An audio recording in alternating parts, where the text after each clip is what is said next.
Okay, so let's get on this. Let's get on this topic. So the topic at hand, I know you have an episode, so I'm not stepping on your toes. Step You on have them. I don't care. you have listen, you have an episode called Straight to You from Twitter. So this time on Twitter, this is your genre.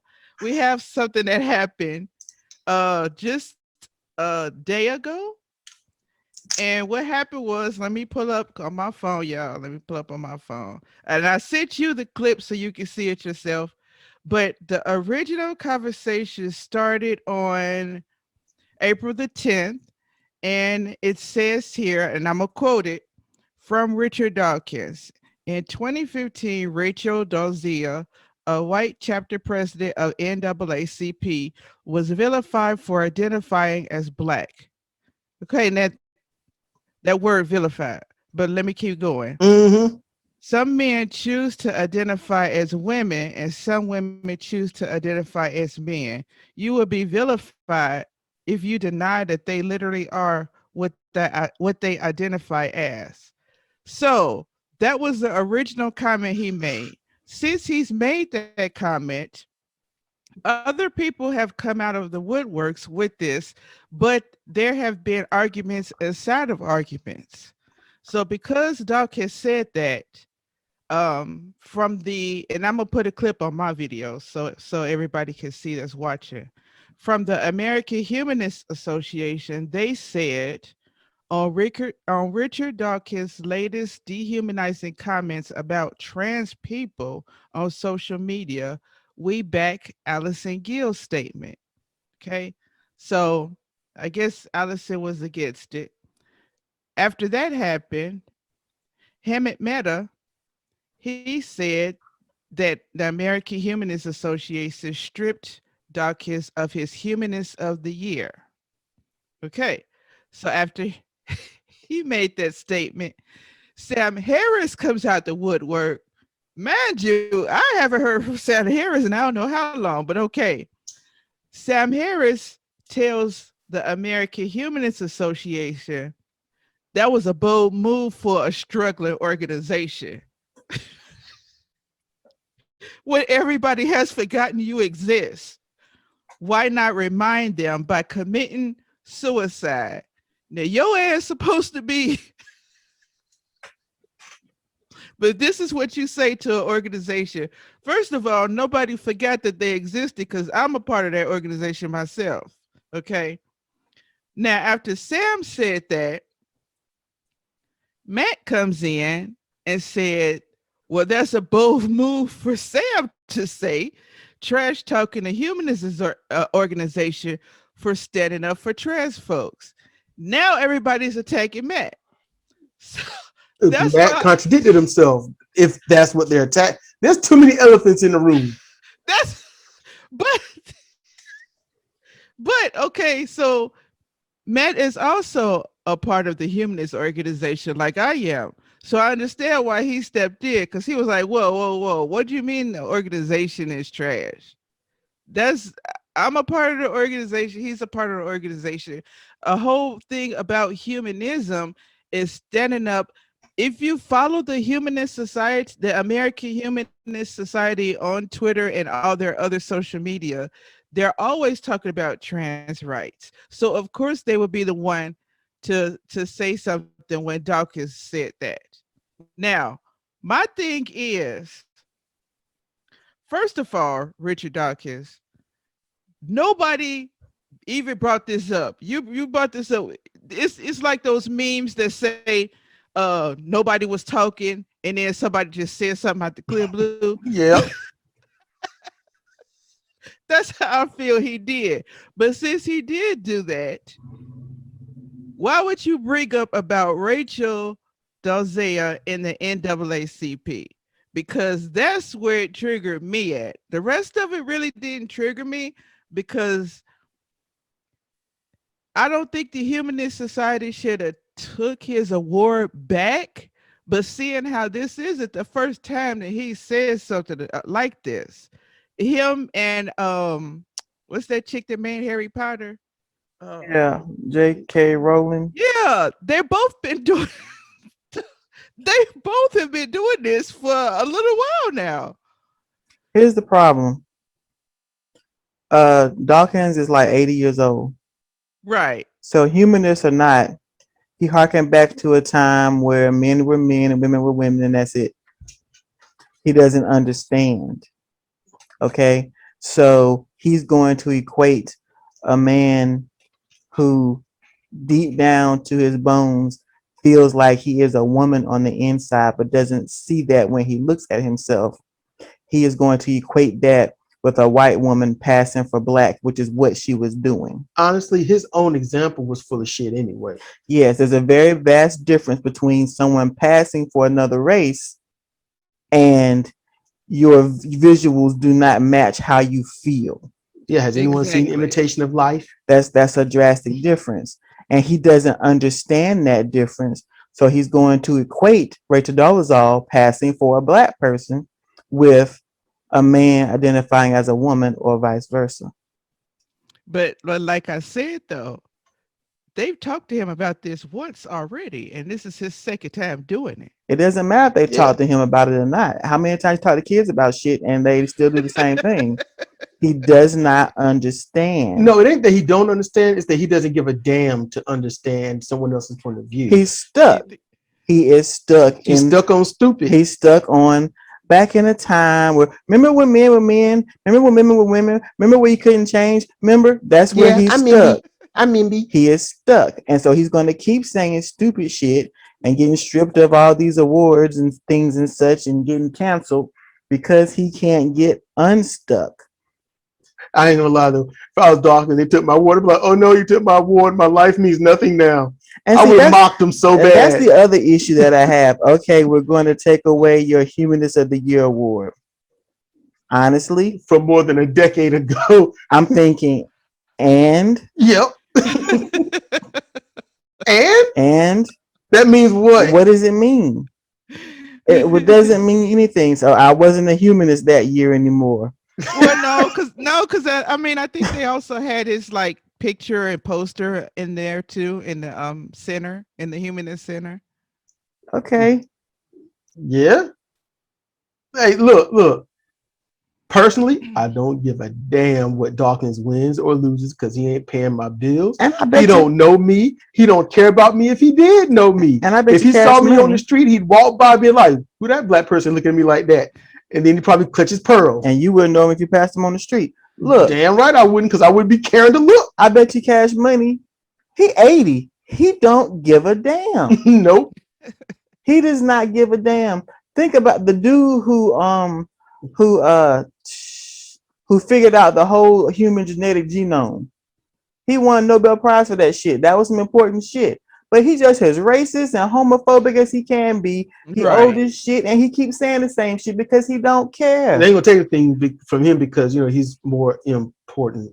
He ain't important. The work he did is important. But just because you did important work doesn't mean you're not a jackass. Which goes into the other conversation that I was trying to bring up about this Rachel thing. Now, for him to first of all, those two don't equate. Somebody who feels like they're black and somebody who feels like a woman or a man. That doesn't equal the same to me. Even though people try to call it transracial identity, but guess what? When you look it up in online, there's a picture of Rachel under that definition. So you trying to tell me that didn't even happen before her? The reason why it's such a big thing and goes so far as to have its own name is because it is unthinkable on this green earth for a white person to want to be black. So if a white person wants to be black, it's got to be a mental issue. Got to give it a name. Well, That's why. Actually, she is one of, because I looked it up. She is one of 4 who are doing this as of right now that we know of. But here's the thing. Here's the thing. Look, if I could pull them up the names of the other ones, then I'll pull that up too. But here's the thing though. with the Rachel thing. Not only if she had just said I identify as black and went on about her merry way, that wouldn't have bothered nobody. But to me, you infiltrated a whole ass organization by Mm-hmm. saying you were black. You also got on the seat as one of the members by saying you were black. You also made speeches around traveling as if you were black. That's what I got the problem with. Your lies build Mm-hmm. up build up so much that you couldn't back out of it. And you didn't have this epiphany until your teenage years when you were able to get out of your house, your parents' house. Then you had this epiphany that you was black. You may have said it before, but you didn't go about to tanning your skin and doing the curly hair till after you left home because you knew you would have been outed. That's my thing. Another thing, even way back in Martin Luther King and Malcolm X's time period, there have always been COINTELPRO people in there. We don't know if she's one of those. We don't. Rachel went as far as to say that her father was black. She went as far as to talk about, yeah, all the police stuff's happening to me is bad because, they did it because I'm black. And found out that a lot of police stuff she went through wasn't really that much at all. And then the father and mother's like, y'all know she lying, right? You know she lying. And here's the thing. You can't identify as black. That's not a thing. That's something that can't be accepted. Yeah, but you can if you want to. No, Just no. Hear me out. Just like people, like Richard tried to affiliate those two together. She could do whatever she want to do as long as it's not harming someone else. But her lies did end up harming the whole organization. Here is the thing, okay? In the past, black folks who were able to pass for white did it because it was advantageous. In other words, they weren't gonna get killed. Yeah, they were gonna get hung. They could advance in areas. They could be in the good areas of town and have the good life without persecution. To Rachel, passing as black, fuck identifying, passing as black was advantageous for her. She saw advantages in it, so she did it. Notice she ain't passed for black and try to be on some, some kind of low grade counseling committee or something. She ain't trying to be on some kind of, hey, look, we here in the hood, we trying to get equal rights in the hood. She wasn't on that. She wasn't on, hey, we trying to, protest the cops killing us. Nope. No, she wasn't out there with that. No, she went up to like a big organization, climbed the ranks in that. That's what she did. She cultural appropriated that. Like black people can't even have shit named after them without a white person coming in and saying, I'm black too, so I can be on the high end board of that. And now look, a white person's still in charge of you. That's how some people just might see it. You know what? I think that's how it is. White life. You got your white life. You got your privilege. Stay up out of hours. We struggling enough. We don't need you coming up in here saying you know what it is to be black when you've never experienced it a day in your life. The most black you've ever had was in you maybe a few times. That's about it. So she found an advantage in passing for black and utilized it the best she could. There is no advantage for someone being male by birth, but feeling female and not being happy with themselves.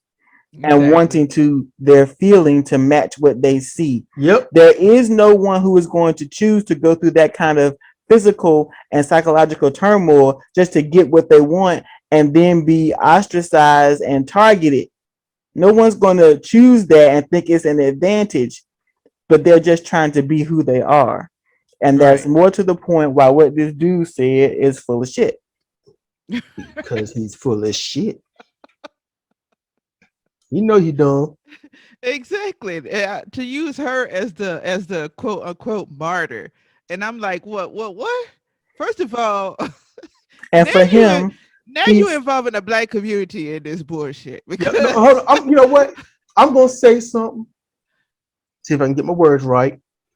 Because even though this will be on Sunday Secular's show, I'm just recording. It's gonna be on your show. Okay, you want to put it up on yours, but I'm gonna see if I can get this right.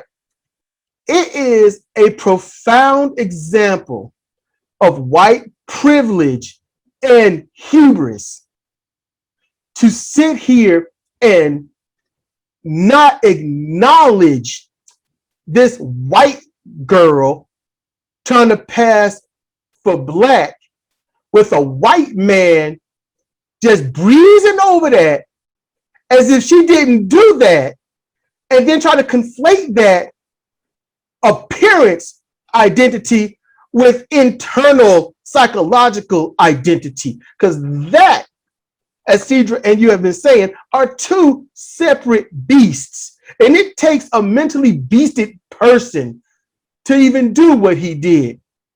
He ain't shit. A lot of people he know ain't shit. And you ain't gonna like this, but I'm gonna say, you ain't gonna like this, Sonny. But for Matt Dillon to come out and say what he said, when he's the same person that allowed trans bashers to come on his show and then to hurt other people and troll them, he let that happen. He started the coup and took over in the atheist community in Austin. He did that. Okay, so I don't watch that anymore. I don't deal with that. Matt can be a great, amazing man in so many other areas, but where he messed up, he didn't even own up. And that is my problem. You can mess up, but then acknowledge it. Be better, do better. He didn't. And since people appeal to authority, they allow that to go by without questioning it. Because if they do, then they feel like their identity or their favoritism has been attacked. So then they got to defend Matt and people like him, that has done that stuff. It's not right. So there are lots of elephants in the room and not acknowledging them. And there was a whole slew of them. That is a lot of white privilege that was all over that tweet session. That was the problem. Okay, I didn't see the tweet session of that one, and I do know what you're talking about, but there was no tweet session of that. That is a massive thing that blew up. It was no. Yeah, I know about what happened, but see, here's the thing, and now you're gonna be mad at me because I still follow rationality rules. I don't think that what he was saying was 100% wrong. I just think that where he got his sources was wrong. But I still don't think that they should have did him the way they did, because, okay, let's put yourself in his situation. Rationality Rules made that first video way before he took that trip to Austin. He went to Austin, he met up with everybody, they had a good time. As he was on the plane coming home, that's when they did all of that stuff to basically ban him. Yeah. He didn't know about anything until he got off of that plane. Yeah. That was wrong. That was wrong. Yeah, that was cowardly. That was real cowardly. You could have sent somebody a text message, a phone call or something and be like, "Oh, you made this video before you got here. We need to talk about it." But they did that while he was on the plane. I still follow rationality rules. His sources may have been wrong for the whole sports thing, but when I talk to trans about the sports issue, they explain that it is all up. He didn't say anything wrong. He said that if you're taking the HRT or whatever before puberty, before you hit puberty, then you won't have those high end levels. If you take it after puberty, then it won't balance out. And so I feel like he was saying it wasn't balanced because it depends on when you started taking your HRT or whatever the name of the. Yeah, but that's all wrong. Oh, that's wrong. I've seen people that were professional wrestlers, big hulking 255-pound 6'4" professional wrestlers. I've seen them, and 3 of them became trans. 1 came out, and when you watch them as trans, they keep the same height. The height's still there, but all that muscle mass and power is just gone. It's gone. Their flexibility and agility increases. I'm not going to, they said they could feel a straight up decline in their power, their speed. It was just night and day compared to how it used to be. But they said that they're not going to trade that back because they feel right with who they are finally. But right. Still, they people keep spreading you identify as a woman now if you're a man, so you just put a wig on and just do stuff as a guy. That's just so nasty minded to say that. But that's not what Rationality Rules was trying to say in his video. Yeah, he was just basically talking about sports. And then on his he got video, everything wrong. On his second video, he even tried to clean it up by saying, was it his second? No, it's his third video. He tried to clean it up by saying, okay, I was wrong about this. Is mainly if he separated it. He said if they're trying to do running versus other kind of sports, he said for running, then it would be different. And they still said, you're still out of here because of what you said. Yeah, because there have been trans women, they got the full operation, they got all the hormone and stuff, and these women are in their 20s, well after puberty, and no matter how hard they try, they can't beat the cisgendered women. They can't. They usually come in third or last or something, and some of them literally said they thought about taking performance-enhancing drugs to try to get up to par and hope that it's out the system by the time the next round, next season comes around, because they know how lacking they are, but they can't do it. They can't keep up. And so how is it unfair? How is it an advantage for someone to be trans and always losing? How is that the advantage?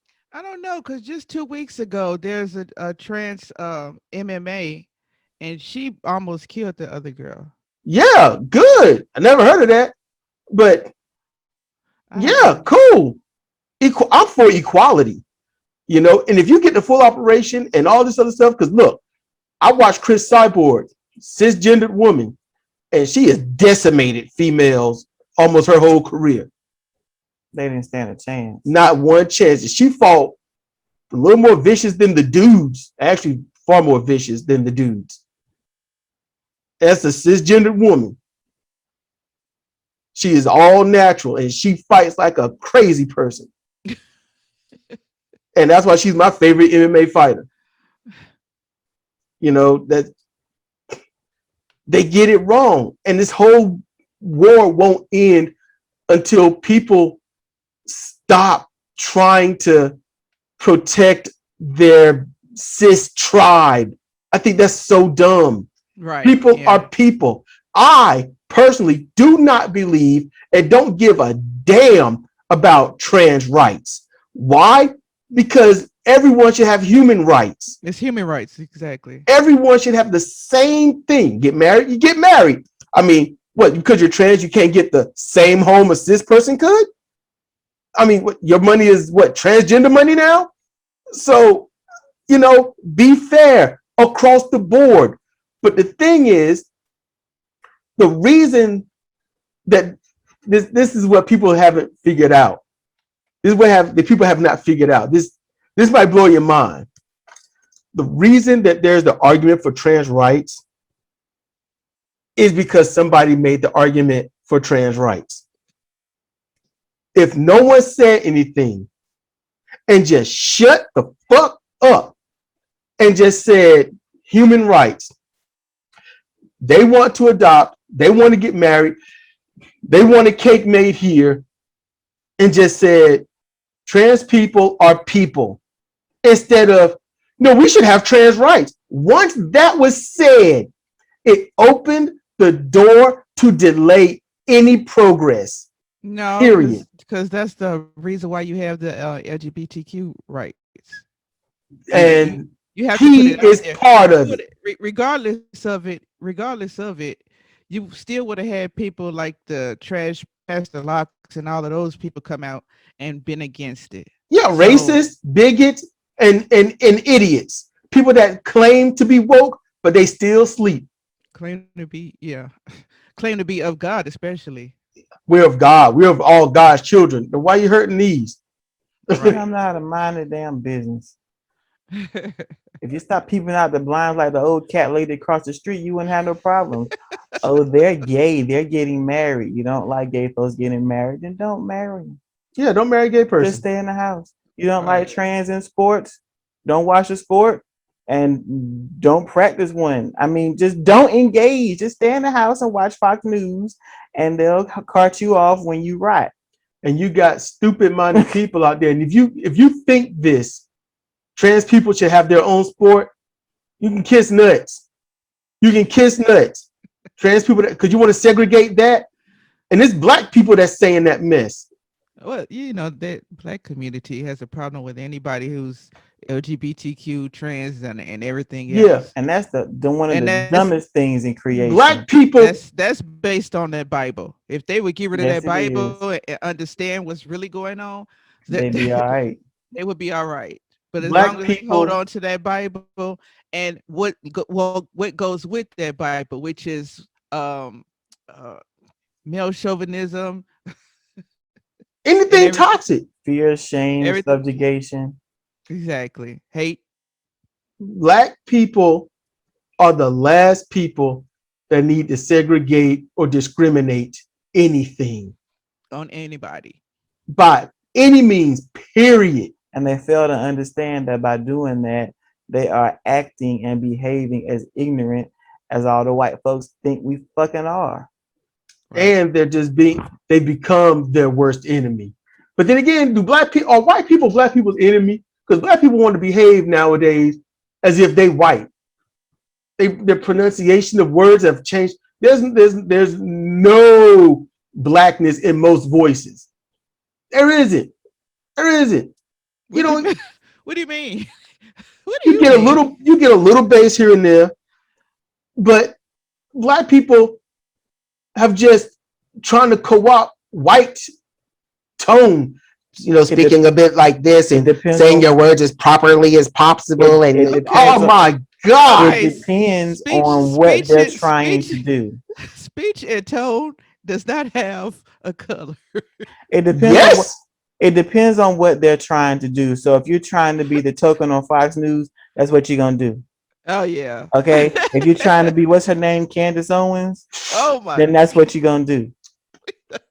And that's it. We're not talking about her. That's a whole nother show. I mean, she was progressive until she realized she could make money being a token sellout. That's what that was. A lot of black people started doing that. It was like, wait a minute. I can fight the good fight on a side that's never going to change. Or I can get with the side that's hurting that side, but making millions. Yeah.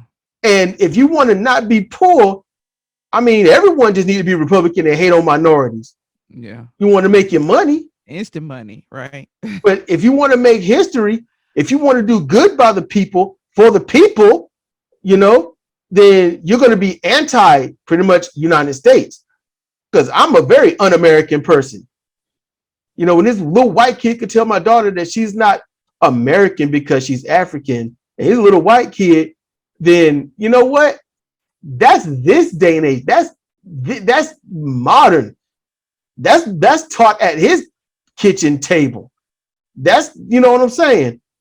That's what people are thinking today. And and considering that, okay, I'm African American, so I'm not fully American. But no one ever calls these people Euro Americans. I like to call them what they really are, Confederate statesmen. That's what they are. They're Confederates. And we make the disclaimer: we're talking about racists. We're not talking about white people. Racist. I don't have any problem with white people. I have a problem with racists. And that's what I always say on my shows, because it gets to the point I get tired of like okay, let me go through my disclaimer of 45 seconds. No, I'm like, look, you know you racist, but and you have to right. do it. You know who you have are. to do it. You have to do it. And to get back to the speech thing, here is a truth that a large percentage of Black folks don't want to face. There are all types of Black people.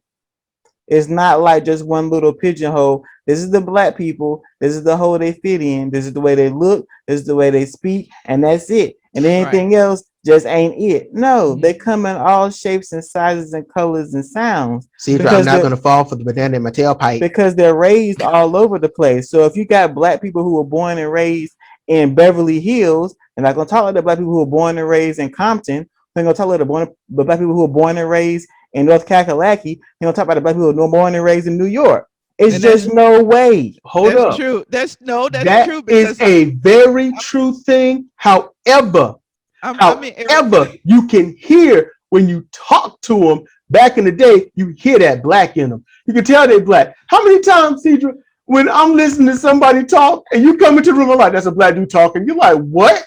Yeah. Because they don't have any bass in their voice. Bass, no bass, and them ers. And see, the ers don't bother me because if you country as hell, you're gonna use the ers. But I promise you, it don't mean you're not Black. It just means you're country. I ain't say they ain't Black. Damn. Look, I promise you, since I've been in Arizona, they all sound like this. The ones who are born and raised in Arizona, they sound like what you claim they don't sound. That's just how they talk. And so Sidra is right. Some people in Alabama, it's like people in Black people in Alabama, they're gonna have that little, deep South twang, and they're gonna have that country sound. No, I mean the proper way that you just did the banana. That's how. Yeah, that's. If they're Black and they're Canadian, they're gonna be like a boot. Right. That's funny as fuck. But still, it's true. It's true. And they still but Black. No, you know it's bad. You know it's bad when a Black person, in general, I don't care where you come from, when the word ends with an A and they pronounce it with an hard ER. You know that's bad. I want to hear a defense on this one. Australia, China, Canada. I want to hear a defense on this. Hit me up. I want to defend that.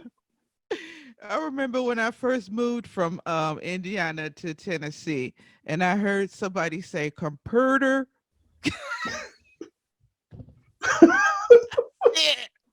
I said, "What?"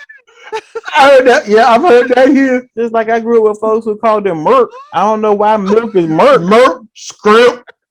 Or and they would butcher folk.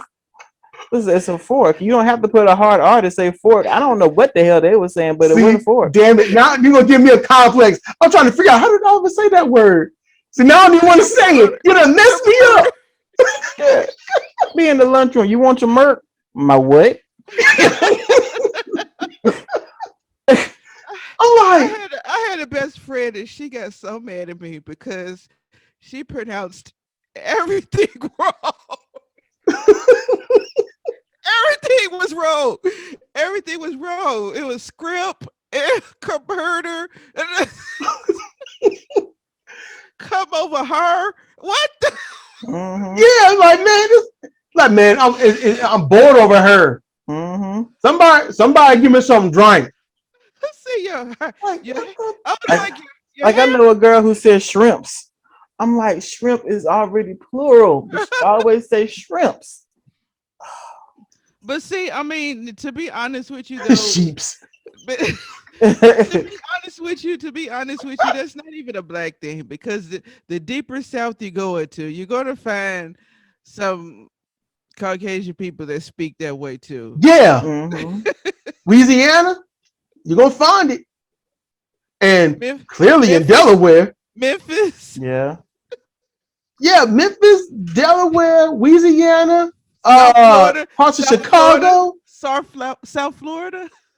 You know, look, an accent and stuff, I don't need mine. I usually, if I hear an accent, even that Southern that deep Valley Belle, that deep Southern Belle accent from white girls, I'm usually drawn to it.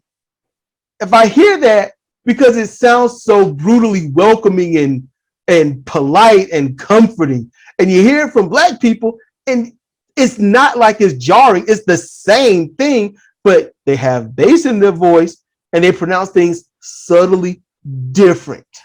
It's the same pitch and tone, but they pronounce the words subtly different. What you're talking about that you can't stand is code switching.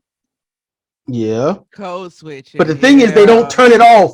Yeah. If you're embroiled in it all the time, it can get hard to turn it off. Yeah.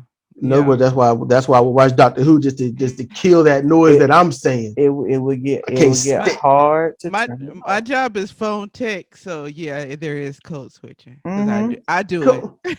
That's why I couldn't be that. I could not be that because Sidra explained. I'm not going to give out any detailed information, but if you're on the phones, you kind of have to do it.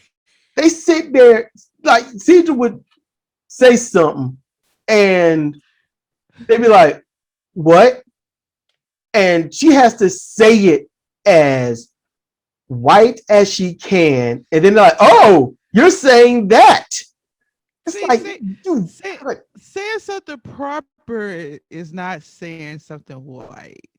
It's about how it is. But you have to enunciate it completely, and you can't casually speak because they will not understand. Unless you're talking to a black person, you can say yada yada yada. They'd be like, "Oh, okay." Right. Black people can talk to black people and understand. Black people can talk to white people and understand. Black people can talk to anybody that's speaking English and understand. White people can't hear shit and understand unless it's from another white person. I can understand Spanish people too. So you speak Spanish? No, I don't speak Spanish, but I can understand when they're trying to speak to me. Yeah, my whole time, most of my life is hearing accents because I love hearing it. I love hearing people with a thick accent from India unless they are troubleshooting. Fuck them. If you are from India and I need troubleshooting and you pick up, I'm done with you. I didn't say that. I'm done with you. Now, if you are in India and if we just talking and stuff and chilling, then I'm probably gonna be too captivated in what you're saying in your accent. I'm gonna just be lost in it. But sad note, that wasn't me, y'all. I have to change gears when I'm answering the phone and I hear someone that speaking English but they have a different accent. Just because where the emphasis of their words hit, they'll start. They send my little spiel and they start talking, and I'm like, okay. I usually have to ask them to repeat what they said so that I can hear because I just have to change gears. Mm-hmm. Yeah. I love an accent. I do, but there's just points where I just can't deal. The code switch. Like when I was working as a dock attendant and I didn't have to code switch.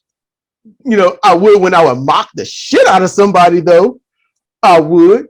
I'm sitting there talking like, "Hey, how you doing?" My name is Sidra. And then dude come this one guy come by and he always speeds by. It's almost like I'm gonna open that door and jump on him and bite his throat out. That's how fast he walked by. Like I'm just gonna go full rage zombie on his neck. So he's walking one day and his speed walk. I'm like, "Hello, sir, how you doing today?" And he pauses and looks at me. "I'm doing fine. Thank you very much." And his walk slows down and he casually go and cards in. And the assistant supervisor looked at me. He was like, "Slim Shady and a motherfucker." And I was like, and I looked at him, I said, "Slim Shady like a motherfucker." And he just, like Sam Jackson said, "You say it lame." You say it lame. and you want to appeal to authority. If Sam Jackson says they saying it lame, then they saying it lame. There you go. That's how that works. You want to appeal to authority? There you go. And he was doing it. He was complaining before I was. It's like, motherfucker. It's like, you saying lame. What? Motherfucker? Yeah. So what? Just say motherfucker? Hell, motherfucker, yeah. That's how that commercial went. People forgot that. I ain't forgot. You forgot I said. Shit. Oh man, this. Okay, you guys, I pulled up that article that I told y'all about. Yeah, which one? There's so many jokes I want to go over. It's on Wikipedia. Let me try to see if I wonder if the camera could. No. Oh, is it greened out? Oh, yeah, that's her Wikipedia. Yeah. So it has racial identity and it has her picture. So you are the definition of stupid. That's right.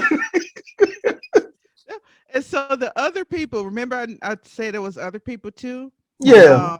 Korla Pandit, Korla, last name Pandit, African-American musician who posed as an Indian from India. He has the headgear on and everything. Okay. Then the second person, Martina Big, B-I-G. She was on Maury in September 2017. She was white and said she was black. Then you have Jessica Krug, Jessica A-K-R-U-G. She is actually an associate professor of Africana Studies at George Washington University. She has been posing as black and came out that she was actually white. Yeah, because when white people pose as black people and their families say, hey, you had your fun, but if you keep this up, we're going to cut off your fund. And they're like, I'm white. It's like, that's right. It's no longer advantageous to do that. There you go. And every one of them people out there that want to pose, be like, yeah, I identify as black. I'm African American. And if you black and these people that's trying this, keep in mind, when the shit hits the fan, they ain't going to be black anymore.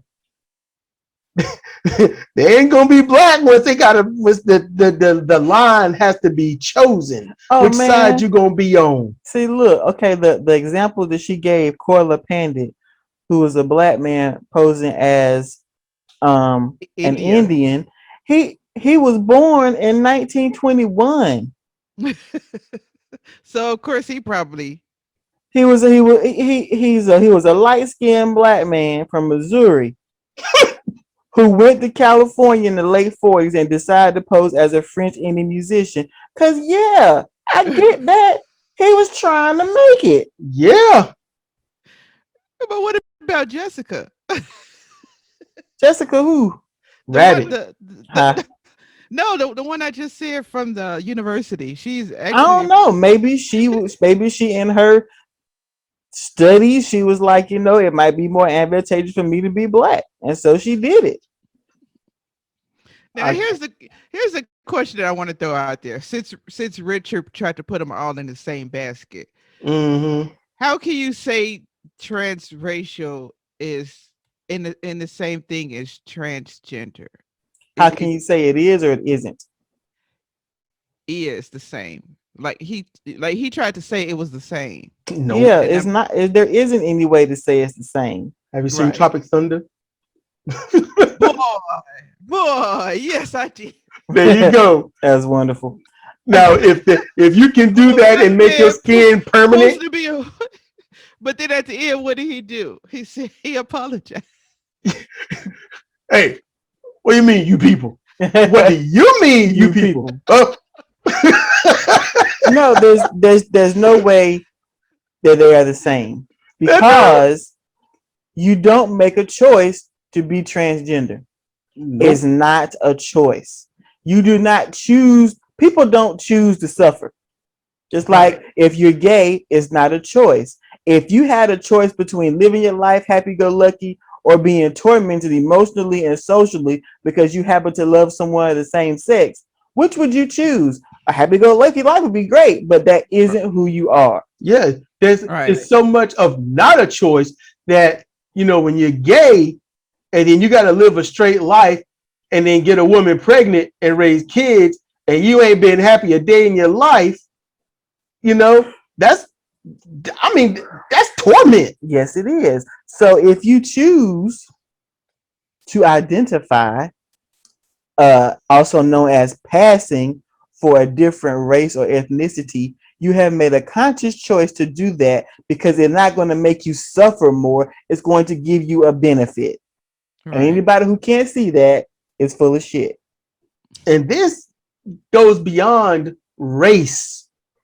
LGBTQI plus goes beyond race. Think about how many women in general, no matter where they are on the planet, what color they are, that are legit, bona fide lesbian, but can't act upon it, can't be themselves, gotta literally lay with someone that, one, a male they don't want, don't like, have no interest in, and on top of that, because of how he may have to be, she might end up hating him and resenting him and has to reproduce with this. Has to reproduce and raise the family like she gives a damn, and then has to live and die with this dude. Oh shit. Now in that case, I do say that it is, in my opinion, worse on the women than the men, because when I went to cosmetology school, there were, at least that I know of, at least 3 guys there who had children, and I talked to one of them. I was like, Chris, how you get kids? And he said, honey, my parents made me marry this girl. Yep. So, but even though he went through that, he was able to say, you know what, I can't do this anymore. And he went on to being himself, and he had a boyfriend at cosmetology school. But like you said, Chris was able to walk away and still, see my kid, take care of my kid, but I can't stay married because I'm gay. Girls, you got the kid. So unless you give the child away, you just stuck. And if you're living in a third world country, you just carry it to your grave. Yeah. When you think about society, they'll kill you. Yeah. They'll kill you in a minute. When you think about society in general in the United States of America, life is, when you really take away identity crisis and traumas, when you remove that, men and women both have it equally horrific. It is equal across the board. It is equal. Comparative woes only get comparative challenges, and a challenge has to be met. A challenge has to be defeated, and that's why we can't have nice things. Men and women suffer equally, and when you got one side saying I suffer more than you, that's when there's a problem. No, I'm saying that for a woman, you will have to keep the child and be in that relationship even though you're gay. You're forced to keep it. The woman is forced because of the way the United States has evolved itself. You know, the woman take care of the child. I go out and bash things on head. And they force that, so that stays, that because a part of the society, it's a stigma, it's a tradition, it's a stigma, it's your role, it's your typecast. And so when there is a dilemma of forced to breed with someone you don't want, the judge says, you woman, you take care of kid, that's it. And then he bangs his club on the little thing, and it's like, Grog say woman raised child, court adjourned, and then that's it. And the woman has to be stuck with this, and the dude is like, LOL, going to my girlfriend, and that's it. But when the judge will say, this woman is actually unfit, and you have to take care of the kid, dude's like, but my life. And that's when I just want to slap somebody right upside the head. It's like, yeah, your life, you dumbass. You know, you can't produce a life and be like, I only care about mine. Hell wrong with you. Man, that mess pissed me off when I hear that crap. But you know what? There are more and more cases where I'm not even talking about, the woman or the man is gay. It's just they're straight, they're together, they have kids, and woman's like, you know what? I can't do this, and she bounced. Yep. And leave the kids with the daddy. Oftentimes, the woman always has a backup plan. In general, the woman has a way to go to somewhere else because women get the sympathy. We're trained to do that. A hurt woman gets sympathy, and when the woman can't get sympathy, literally, if the woman can't get sympathy, it's her life becomes the curse that gets worse as time goes by. And go somewhere else, like where? Huh? Go somewhere else, like where? Like usually girls can have that girlfriend they can crash with, or that or a guy friend that they can crash with for a little bit to get back on their feet. Guys don't have it as easy, but they do have it. No, because if that was the case, then there wouldn't be that many. There's always some guy that's living up under some chick in the project. I just said that. Yeah. I just said that. I said guys don't have it as much, but they do have it. Yeah. They ain't. Look, if let's say Sidra just said, you know what, Sidra, I'm sick of your black ass. You got to get up out of here. And I'll be like, crap, where am I gonna go? And she's like, up the street, down the street, just get up out of here. All right, it's a T intersection. Move. And I'm like, damn it. Well, I just can't walk up and down the street and someone be like, man, what's wrong with you? What happened? No. But if a girl is walking up and down the street and someone's like, whoa, you look messed up. You all right? No, this happened, that happened. It's like, well, what can we do for you? And that's happened once with me and Sidra, where girl was like, it's almost like she teleported into the yard, but she was like, boyfriend just threw me out the car and I just need a ride here and there. So it's like, and we helped her.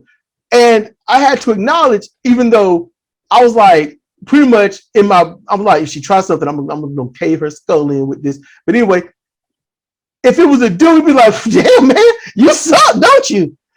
I hope you find somewhere to live, because it ain't gonna be here. You need a ride? You know what you do? You lay on your side and roll down the street. It's a good hill. You make a good distance. Tuck yourself real tight. You might roll up the hill a little bit. Get up real quick and run. Keep the momentum going. But we ain't taking you anywhere. That's how that would have been. You would have been asked out if you was a dude. I know that's messed up, but because of the stigma of society, feel safer with a girl. Dude is like, I'm going to take your shit and probably kill you. Not necessarily in that order. Girl can do the exact same thing, but due to the stigma and how females are portrayed everywhere, you don't have that fear. A female falls down, screams, you want to help her. God falls down, screams, you're going to laugh at him. Okay, now I just wanted you to think about that, what you just said about, you would be more amped to help a female than a male. Yeah. But yet and still, when it comes to, especially in the Black neighborhood, when it comes to trans, they get killed straight out the bat. Black people don't view trans as people. That's what's messed up. Right. You got to view them as people first. And it's like, you're trans, you're gross, you're not me, you're not one of us. We have to hurt you. And it's like, why? As you ask them why, and be like, because they're different. And I'd be like, yeah, white people beat on your ancestors. Why? Because they look like you. And now what are you doing? Yeah. This, I don't look for that stuff, the trans people getting hurt and stuff, because I would do videos all day. And doing videos isn't going to help them. Yeah, I did a video too. Just like this, this light-skinned trans girl just wanted to go into the store and buy something, and they just started whooping her ass. Yeah. And she didn't do anything. She didn't call. Not that I saw. There might be more to the story, that was let on. There might have been some heat somewhere, and it followed her to the store, and they decided, hey, you know, we're gonna just dog pile on this girl, you know, and everyone kept calling her a boy and a he and a man. I was like, but here's the thing, though. A lot of people don't even realize that if you look into the history, they've been there all along. You just didn't know. yep, You just yep, didn't know. yep.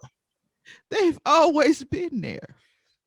Even now, and even now, they won't tell who, but they say that there have been some top models between the 70s and 80s who are, and you don't know who they are. I love that. I love that.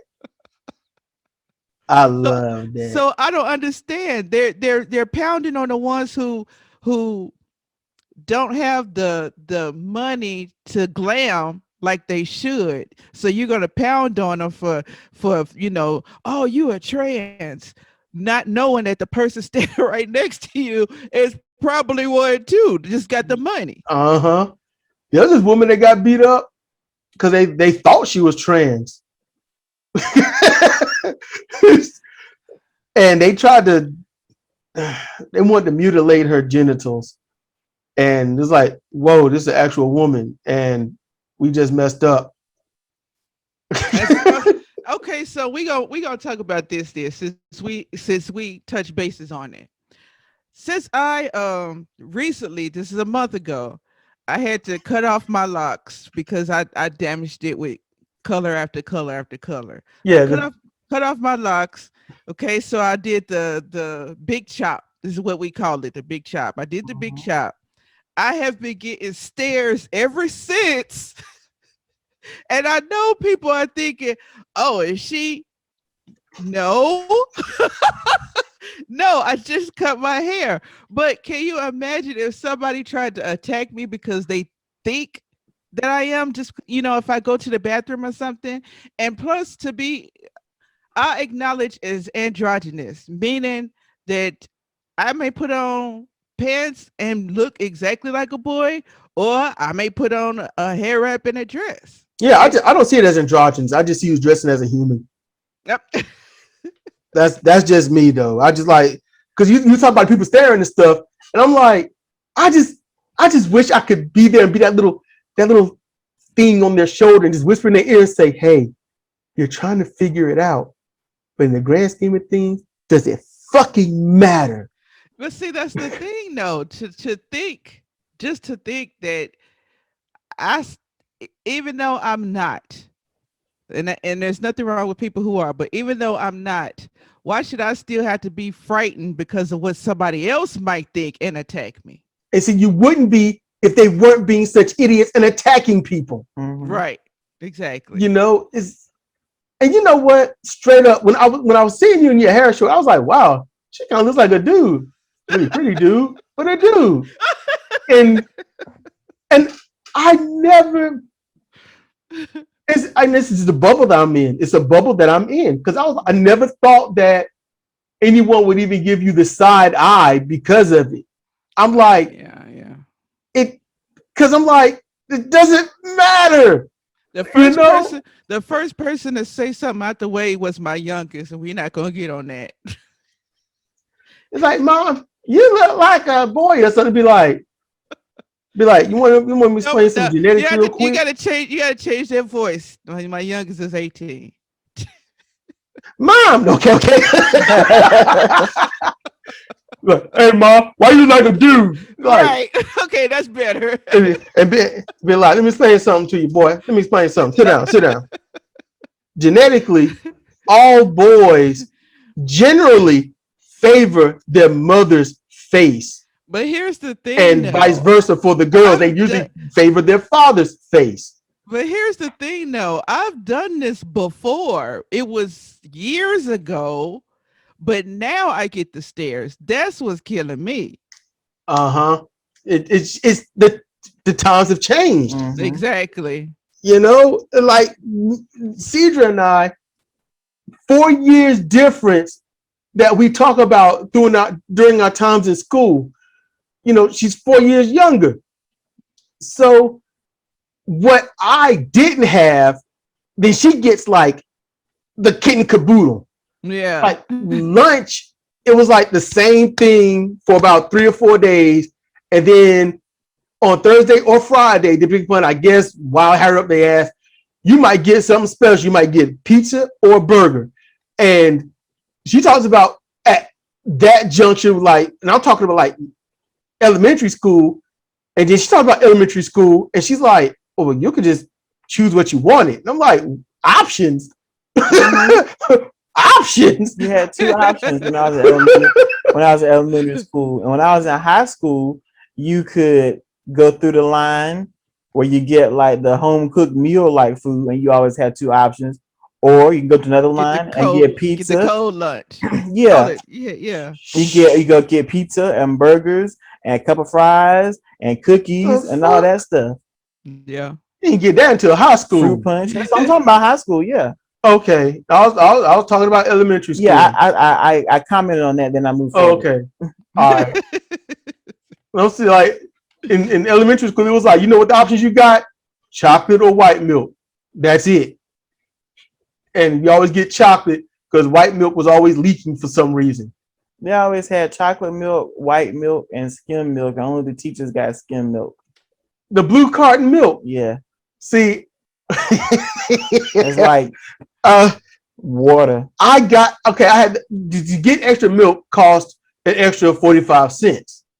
So I got the chocolate milk, and I was like, I gotta try the skim milk. Why? Because yes, it's blue, and I love the color blue. It's got to be good. It's blue. No. So look, I didn't know. I didn't know. I was in 4th grade. I didn't know. If milk is hell, which it is, then skim milk is watered down hell. See, so I get the milk. I sit down with Trey, and they're looking at me like, "What the fuck are you doing?" And I'm like, "I got blue milk." So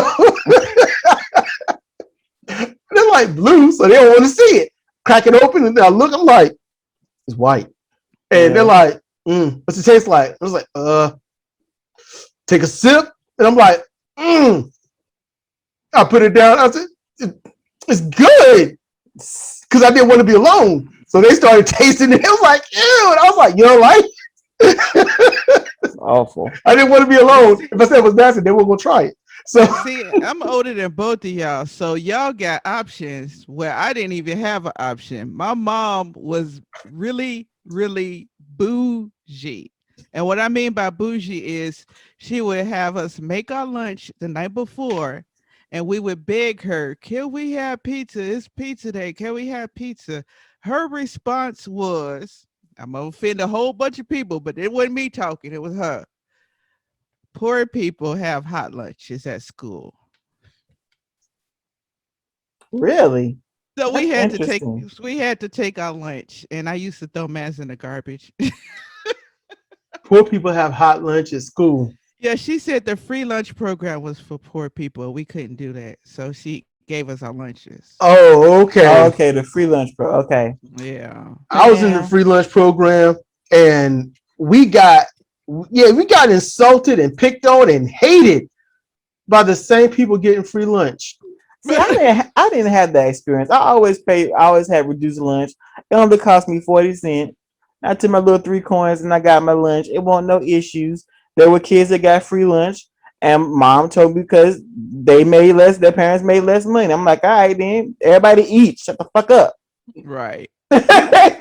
Every morning, mom and dad would give me $2 to get lunch, because lunch was like $1.80, $1.90 or something. It got to the point where I didn't even want to eat in front of people. By that time, I think I was. It was middle school. That was straight up 7th and 8th grade. I was in the last 6th grade class. So I'm 45. So and they gave me that $2. I go to school and I wouldn't eat a damn thing, because the fat kid don't eat in front of people, because they don't get bullied, harassed, and picked on. Don't even go to the lunchroom if you can.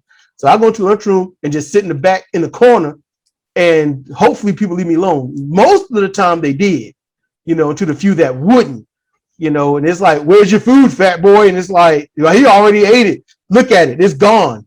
And I'm like, if you heard what you said, you'd be like, how fucking stupid you are. That's what I would think. That's terrible. See, I didn't even go in the cafeteria when I was in high school because I couldn't have what I wanted and I didn't want what I had, so I didn't even go in the cafeteria. High school, luckily, most people won't even paying attention to me, I suppose. I don't know, I ain't looked their way. But no one, people, I don't even know why they had a lunch line. I don't even know why. Because in high school, it was, you could go to the lunch and get meatloaf or something. It was something brown and whipped, but it wasn't gravy. It was some kind of meat paste. I don't know what kind of damn lunch y'all had.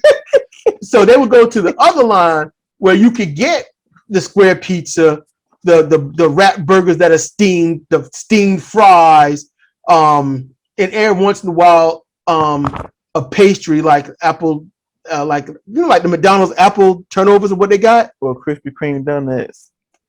No donuts. They did not have donuts. They had some kind of strudel. We didn't have Krispy Kreme in Cary. See, I didn't know about Krispy Kreme. We only had Dunkin' Donuts. I hadn't heard of Krispy Kreme till I moved to Tennessee. It took them forever to get a Krispy Kreme where we are. But look, when I was I guess I was an atypical kid because when I didn't want pizza every day. You would get the pizza and it wouldn't seem like it was cooked all the way through. Nobody had time for that. I would go through the regular lunch line where you would have a choice between A or B. And I'm like, the food was good to me. My favorite dish was the Salisbury steak with the crunchy rice. I mean, you hungry, you deal with the crunchy rice. Crunchy rice. Oh, the rice was crunchy.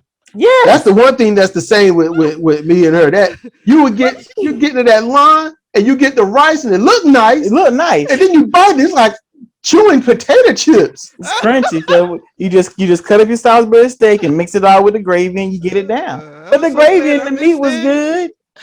When they had the macaroni cheese and the little ham biscuits, it was good. The regular lunch was good. I couldn't eat pizza every day. Fries, now I did get fries with every lunch, but I couldn't absolutely not eat pizza every day. I had grew out of that shit by the time I hit middle school. I needed something with some substance. See, 4 years make a difference. She needed something else. Pizza was like a delicacy to us. Dude, I still eat pizza now. I can't have pizza all the time. I can have a burger all the time. Give me a nice burger with all the trimmings. There you go. I want to find those rectangle cafeteria pizza slices. I want to find those because that's the only thing I ever would go back to high school for is that. And it's those that I'm talking about because you would get it and be like, the pepperoni don't taste like it's done. I ain't eating this. It wasn't no pepperoni. It was just little, I don't know, little bacon bit bites or something. It was pepperoni. Little piece of pepperoni. It was square one. And you eat it and then your stomach don't feel right. That was imitation. It's covered in grease. Of course, it's cheese and dough and stuff. And it's nasty. They grease us too much. Yeah. I was real grease-less, honestly. They'd be like, mine's real dry today. That normally what damn.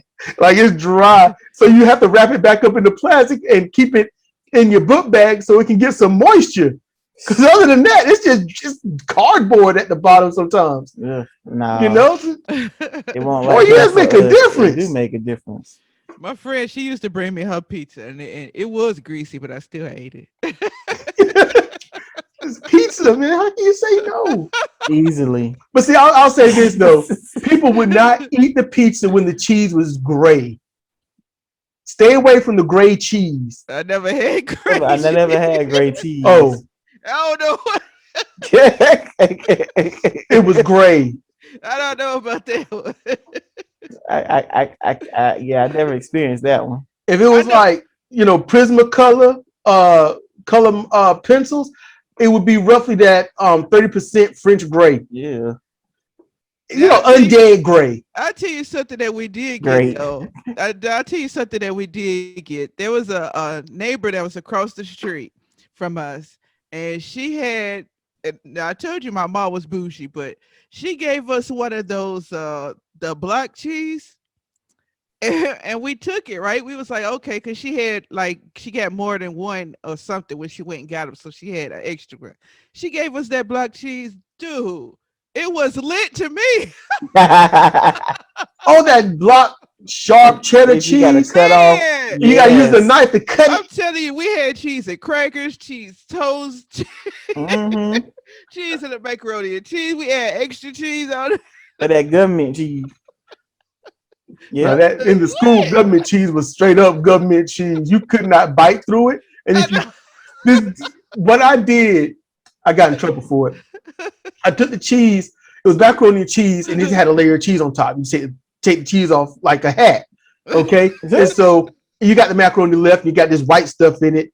And I was like, is that cum? I'm not eating this. So I just, then I messed everybody up at the table when I said that. So I took the cheese off and I balled it up. This is what I was eating like with 3 of my friends. So I didn't have to worry about anything. I balled it up and I threw it down on the floor and it bounced up and they all bellowed out laughing. I threw it on the floor and you can hear it. And it bounced up like a Super Bowl. And it had to bounce at least 5 feet. And I didn't catch it because it had been on the floor. But still, I was like, that's cheese, man. And then, I'm not going to say his name, but he said, so if we eat the cheese, you think we're going to turn into gummy bears, bouncing here and there and everywhere?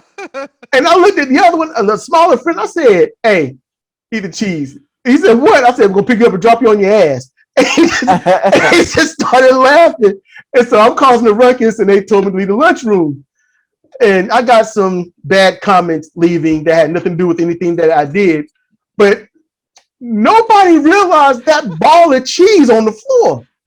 It bounced. And I don't know if they ever got it up. You know, I don't know if they ever did. Nope, wait. That was Tuesday. It was still there Thursday. It won't there Friday. I love those janitors. I queried if somebody found it and ate it or took it home thinking somebody lost a cool ball. But I would think it would have dried out and whatnot, but it hadn't. It stayed the same. It just, hair and stuff on it. What? It must have got kicked around. It was in the same spot, in the same vicinity, but it must have gotten kicked around a little bit. But it bounced. Government cheese bounced. So I didn't eat any more government cheese. Unless it was on a burger. That's the only time. Because it was fully melted, it was steamed, and you got to get it while it's still soft. Because other than that, you bite it and pull it, and the whole slice of cheese come off with it, and it won't tear. So you got to get it when it's real soft. Mm-hmm. We went from talking about oh yeah, catch our topic, channel without restraint. We went from talking about Richard to bouncy cheese. But yeah, we can't talk about an asshole forever. Then we just talk about anuses. We gotta switch gears. Mm-hmm. I know, right? Definitely. I can go back and talk about this dumbass, but I like shocking people when I say I care as much about that person as they care about me. Right. That in the whole conversation right there. Right. Justice for Johnny Depp. Fuck him. That was fuck him. I saw your video that you did on that. I saw that. I'm like, people gonna be mad at me over this, but man, y'all pour so much energy into justice for Johnny Depp, and y'all ain't see what happens when you go viral. See what you can do. You ain't do shit. You ain't do shit. Oh my goodness! This is why we can't have nice things, folks. This is why we can't. I don't do this much talking for my wrestling show.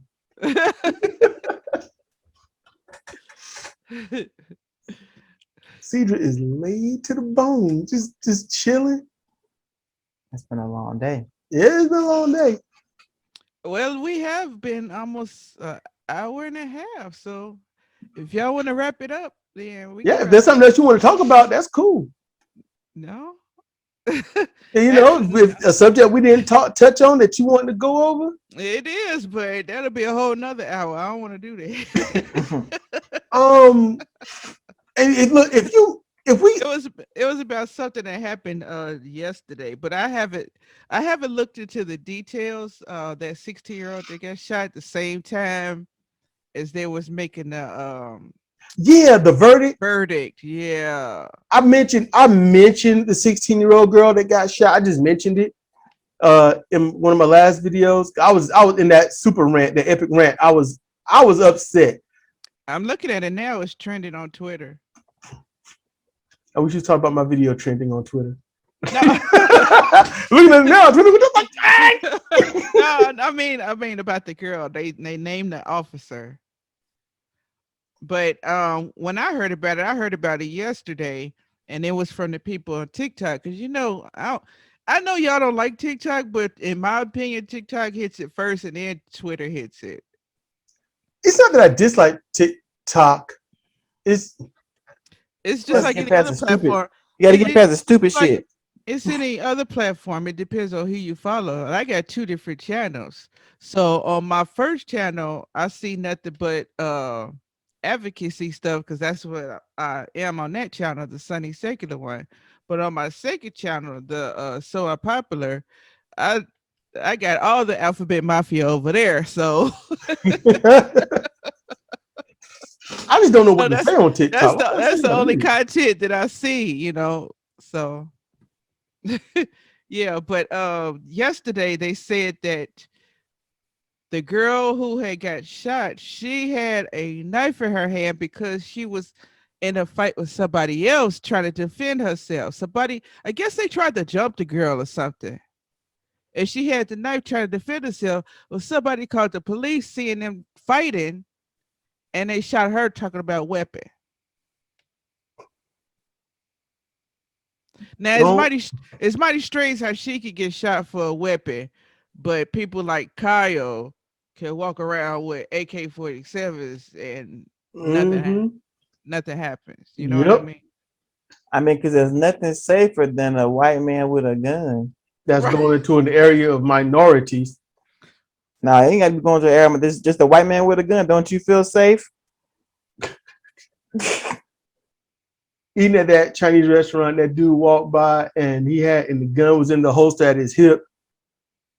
And I thought, my daughter could pull that gun out with ease. What the hell do you need to come to a Chinese restaurant with a gun on your hip for?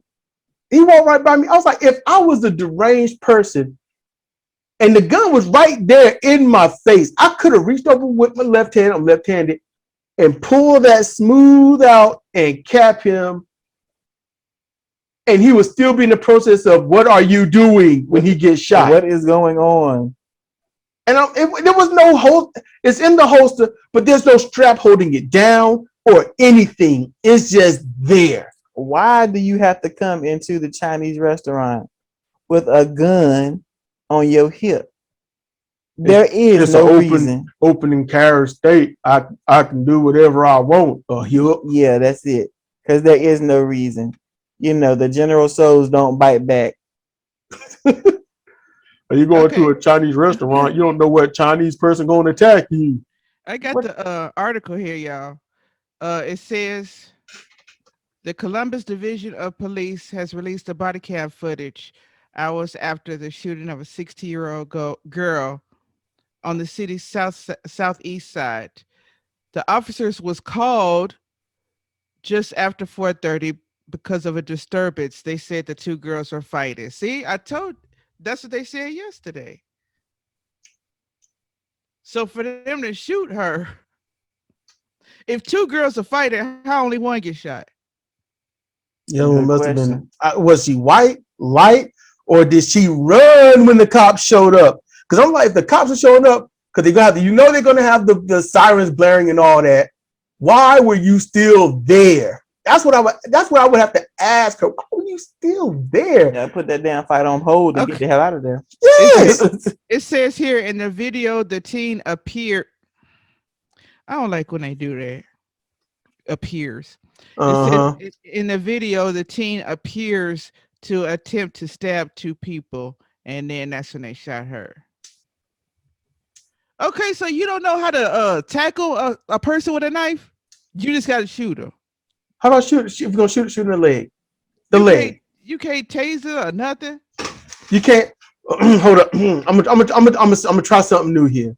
I'm gonna try something that police have never thought about ever. This is absolutely original. All right. Halt. Put down the weapon. If you do not put down the weapon, I will be forced to draw my gun. Everyone stay where you are. Call for backup to get anyone running away. I have this one. They went down. These are new tactics. Brand new. These are new tactics. And y'all know what? It says here that she wasn't even... That girl was a foster child. She wasn't even... Those weren't even her parents. I mean... It does add to the damn, but at the same time, right, that's what I'm saying. But it shouldn't be a part of the story, not necessarily, because if the parents was the one who called the police, that would be. You know what I mean? It's almost like that. I can't see the police as nothing less than salary wage hitmen. That's what I'm saying. If you can't, okay, let's say we'll just play devil's advocate. We only going by this article. This article was the WBNS News. So we'll just go by this article. We don't have the other articles or nothing. We'll just play devil's advocate here. Let's just say that they called the police because she was out of control. She's a foster kid. It's still, you can't tackle her. You can't tase her. You can't break up the fight. Back in the day, we would run out there and break up the fight. You couldn't do none of that stuff. Just shooting. Is like I asked Sidra this every once in a while. How can I instill decency into my daughter to go out into a world where there is no decency? It's almost like I'm training her to be at the bottom of the totem pole. It's like I'm training, be decent, be accountable for yourself, what you say and do. When you do something, once you do it, it's been done. You can't start acting right once you get caught. You have to be acting right from the get-go. How can I keep teaching her this if people are not acting right? How can I do this when the cops get to shoot first, never ask a question, actually shoot first, lie later? How can I teach her this when grown ass men and women are teaching their younglings to be racist little cowards, to hate minorities, and then play the victim when you're called out on it? Actually, even if you want to say that it's not about race, they just came out there because it was a call. Even if you want to go that way, it's still negligence, because you always think that our children are adults. You shot a child. You wouldn't have went in any other community and shot a child. Not one. It has to be a minority area. Because they don't play that. Like the police said, we will not do this in places like Beverly Hills because they will sue. They know that rich and affluent places, not only will they seek certain charges, but they will civil lawsuit you into the grave. They know that. They aren't going to try to get you put in prison so much and all that and stuff. No, they will keep pounding civil lawsuits until the company says, we got to kill you to stop this. We got to kill the officer to stop being sued. And they know that. They're like, you don't know if you're going to pull over a judge or a lawyer, Sandra Bland, because they let her go. They're fucked. And they know it. They got rid of her. Just like Epstein. you're fucked. Got to kill them. When you know too much, you got to go. Adults, as I tell my kid, I tell her, adults are the ones that fuck up the most and then cover it up instead of not fucking up in the first place. So that makes it hard for me to teach you the right way when the right way in the world is the wrong way. And if you go out doing the wrong things, you're going to get in trouble. You're going to get put in prison and or shot and killed for being just like them, because only they can be privileged. You can't. And that sucks. I don't know if y'all saw the other day, Trevor Noah had a YouTube video, and he said something in that video that just killed me. And I'm not talking about killed as in made me mad. I'm talking about it was an aha moment. He said that in most Black homes, or actually any person of color, you have the talk. I saw that video. Yeah, and it wasn't sex. It was what to do when a police officer comes. Mm-hmm. They don't have to have the talk with their kids. And I made a comment on his Twitter thread too. I said, you know what? I thought I was the only one until you made this video. I've had the talk with mine at age 12. Don't you know a whole bunch of people start commenting it? 10, 11, 12, 10, 11, 12. Mm-hmm. On that particular video, it was an 8-year-old girl with her dad having the talk. Right. All white people do in general. This is general. This is not being anti-white or anything. This is let you know your privilege. You tell your kids to go out and be anything they can be. You tell them to not back down to anyone. You tell them to stand up and fight the good fight and make a good career in life for yourself and all this. We got to teach our kids how not to die by your hands or your apathetic hands or people that look like you but don't act as decent as you because they got some serious issues in their head. Mm-hmm. Right. We got to teach our kids how to survive where you teach yours how to thrive. Yep. That's a big difference. And then we have to, and then if our kids do survive, then they're struggling trying to figure out how to thrive because no one teaches us how to do that. Because of racism, parents are outliving their children. Exactly. You know, and I remember, what was it? John Q. He said, "My son will bury me." I will not bury my son. My son will bury me. Yep. And I get that, but I got this thing where I want to live. So while he was saying that, I was like, fuck that. I was like, I hear where you're coming from, but how about nobody bury anybody? We gonna make it today. That's what's gonna happen. We all gonna make it today and tomorrow and the day after. And the message of that movie was so lost. Can you believe it? That was one of the first movies that was to point out a serious problem in the United States. Mm-hmm. That movie was about the health industry, how doctors and physicians and stuff are just messing things up. Right. It was to call it out, and it was like, LOL, black star in the movie. You know, that's pretty much all that was. And that's how life keeps being. And the solutions are easy. You know me. I make a solution almost every video. I come up with a solution, but every solution is the same. The new one, stop being goldfish brains. When you get hurt, remember who hurt you. Yeah. Remember who hurt you. Don't make excuses. Remember who hurt you. It's not a Republican or Democrat thing. It's a capitalist thing. Yeah. And also, going back to what Trevor was saying, not only do we have to have the talk, but I know on my end, I have what's called the family text. My oldest is 26, and then I have a 22-year-old, and then the youngest is 18. I have a family text once a week. I text, "Is everybody good?" Just to, you know what I'm saying, just to make sure everybody's good. I'll get, "Yeah, mom, I'm okay. Yeah, mom, you don't have to worry about nothing." Yeah, we do. That. Okay, this is the inside joke. Which?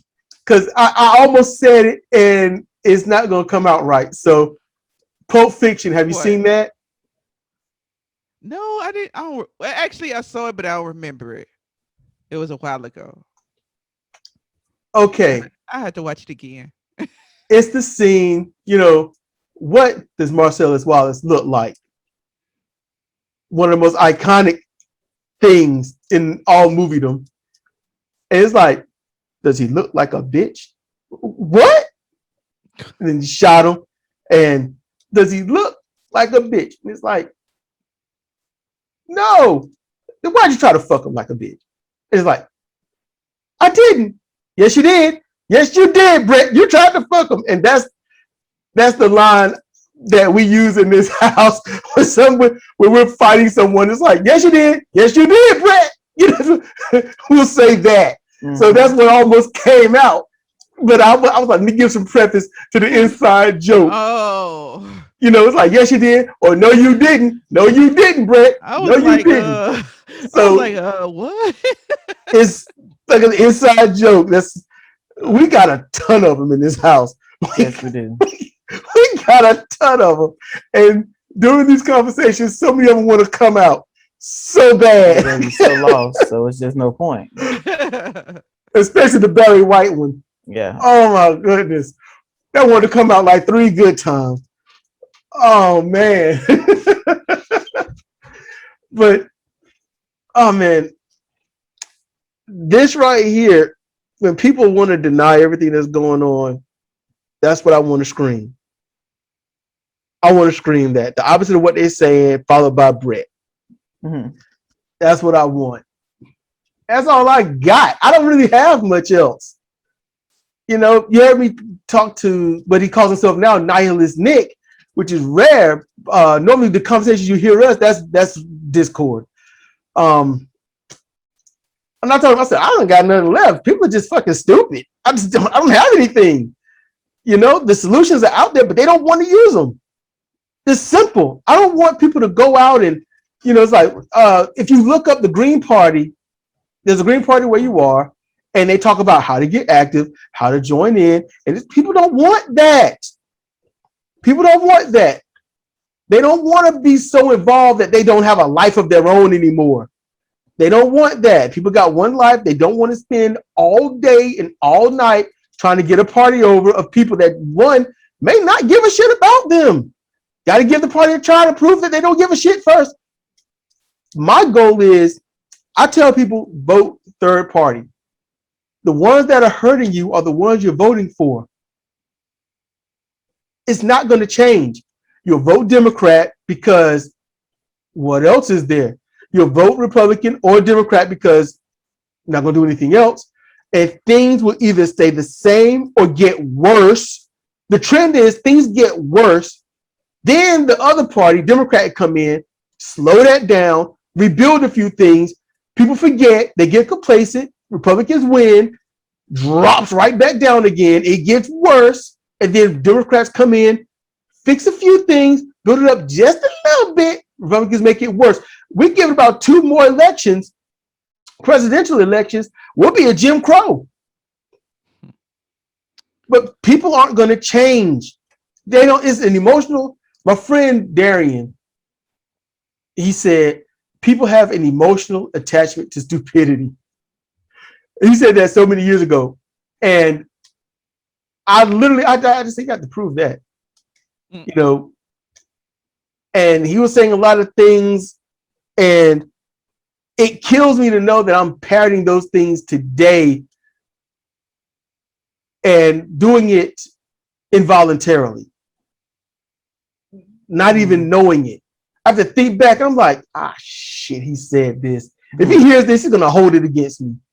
I told you. Like, shut up. Just shut up. That's all I'm going to have. Just Republicans, Democrats, like literally, I could look at anybody right now, anyone, and ask them who they're going to vote for when it comes to any election. And they'll say it. And I'll be like, that party just fucked you over royally. And you can see the eye roll or the subtle head movement of, yeah, but excuse. And someone said Green Party is not going to win. And I said they can't win if you don't help them. It's that simple. I had a my roommate. He actually talked about we talked about that the other day, where I was like, if I was to get back involved in everything, I would go green. And he says, well, the person who was supposed to be running for Green Party wasn't aware of the subjects that was, at hand. And so that's how they didn't even get in a running. And I was like, I don't know who it was that was running, but maybe they need to get better at getting up to date as to what's going on and how to reach both sides, because I feel like this whole Democrat, Republican, and all of that stuff is it's just like the virus that we going through right now. Even though Dems won this time, the other ones is coming back. Yep. It's gonna be a new strain. Yep. And the reaching both sides. How do you reach Republicans? You hate minorities. You hate minorities and say use your guns to do whatever you want, and that's it. And they'll be like, we love you. You want the help? The Democrats just be like, we're going to legalize weed. We're going to try to stop people from killing minorities, and we're going to stay out your lives. And then there you go. That's it. That's all I got to do. Racism versus we'll leave you alone, basically. And neither one of them are still addressing the issues. They can't. They sometimes they'll make shit up and then fight it. The stupid ass war on Christmas and stuff. Mm-hmm. War on Thanksgiving. That comes up every year though. Every year. That's from the evangelicals. They do that. It's like they get bored, so they bring up bullshit. And then soon it's going to be the war on genitalia. Wait, that's happening now. The important issues: should transgenders use bathrooms? It's like, you know what? You got to piss. You got to shit. What you gonna do? And then I'll comment. They was already there. Yep. They've been there They for were the already longest. there. In India, they were called what were they called? The third person? India's not the only one that has a third gender. I think they do in Asia too. If I'm not mistaken, and for Native Americans, don't they have a third gender? I think so. In pro wrestling, there's a transgender female. She's Native American. She's pretty. She's a heavyset girl, but she had the full on everything. Yeah, and you look at her, it's a big woman. Other cultures and other countries understand that. It's just here. And I think, in my opinion, religion has messed up United States so bad. Like you can't see beyond your bigotry. It's not an opinion if you can point to the facts. If you can see, if you can literally pull out cause and effect, it's not an opinion because you can prove it. Right. And it's easy to prove because it's being done right now. It's happening right now. It's like, well, can you prove in history? I can right now. And you can't get right now without history. So there you go. You can't get now without history. So yeah, proven. And I can't stand. I follow a lot of African American YouTubers, and I'm in their spaces because I'm trying to see, number one, what's going on. Number two, I do agree with some of it, but not all of it. But I can't stand the whole argument of feminine and masculine. It gets on my nerves. It's already been scientifically proven that feminine is not a gender. They keep saying, oh, to be feminine, you're supposed to do this and wear pink and all of this stuff. To be masculine, you're supposed to. That kind of black and white, this or that, gets on my nerves because there's no one place or second place. There's no one end of the spectrum or another. There's in the middle too. You could be a woman or identifying as a female, and you can have both traits of a Yep. feminine or masculine. I have both traits.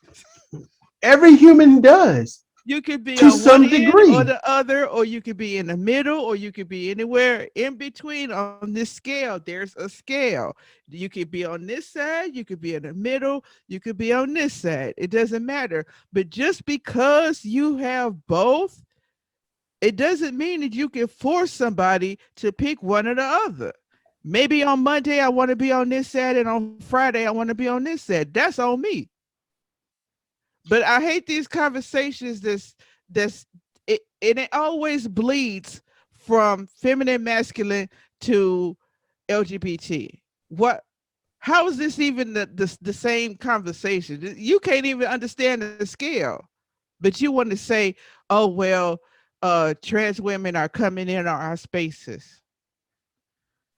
Be like, They're minding their own business. I don't understand this they're coming in our space. and see, if you hear a line like that, be like, what gives you ownership over any space? How do you own it? How do you own that space? And can you demonstrate how they are entering said space? And then just just look at them as their IQ is brought out through their eyes. You can see the stupid all over their face. No, I can bring it up because, like I said, I've been in that circle, so I understand what they said. I understand what they're saying, but how they're going about doing it is wrong. So their argument is because women had such a hard time voting and things like that, and especially black women, they had such a hard time getting in the first place, where it comes to equal pay and things like that. They feel like what you said earlier, when you said that a white person can change themselves as black and insert themselves in the community. They feel the same way about black trans, that they're inserting themselves in a woman's space asking for the same perks when the women couldn't even get the perks in the first place. Now, like I said, I understand that, but you're still vilifying somebody who is trying to just be themselves. That's why their whole argument is stupid. You women work hard to get where they are, what little that they've got. And trans woman says, I would like, I'm a woman and I want these same things. Instead of this bullshit, we've been trying all this time. You just can't come in here. No, you got an ally. Bring that ally in, smarten the ally up, and then you've got extra help. That's what you do. If you keep segregating, you'll stay separated. That's just it. That's why it's stupid. You've got an ally, help. That's it. You got help. Don't reject it. It's like a damn horse on his side with a broken leg. The doctor comes by and the horse kicked the doctor. And the horse says, I need help. It's like, well, you just kicked the damn help, you dumbass. Now the help needs help.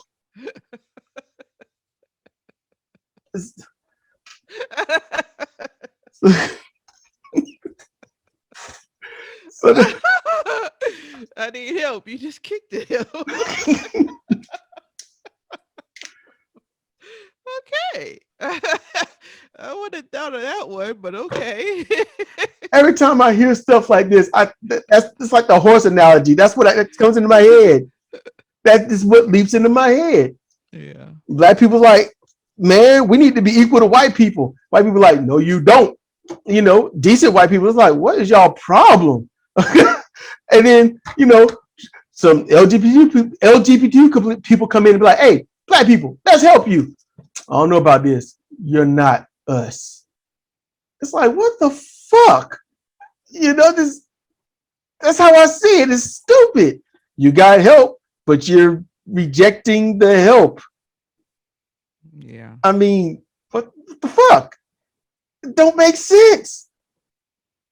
I mean, there are real life comparisons.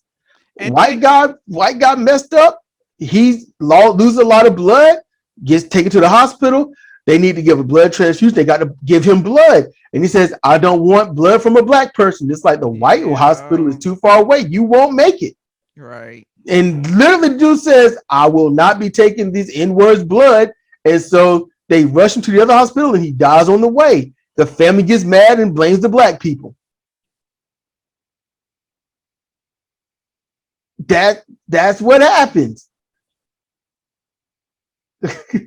And when you think about it, though, that it still goes back to religion, because religion is the one that's telling you man is man and woman is woman. And so you can't accept anything else. Religion is the cult. The belief in God, nothing wrong with the belief in God, but following a religion, that's the problem. Right. That's the problem. Exactly.